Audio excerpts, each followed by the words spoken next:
வெண்பருத்தி நூலெடுத்து வாய் வெடிச்ச பூவெடுத்து நான் அணிஞ்சிட தொடுத்து வச்ச நடினமான மாலை இது.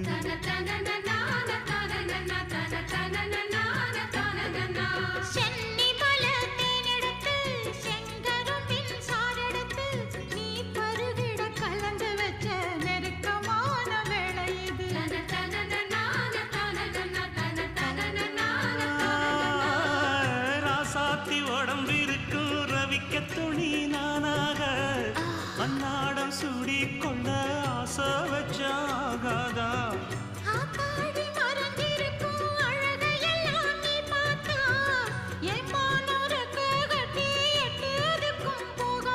அடிச்சி சக்கரையே எட்டி நீயும் நிக்கிறியே நான் ஏங்கி ஏங்கி பார்க்கிற போறாங்க.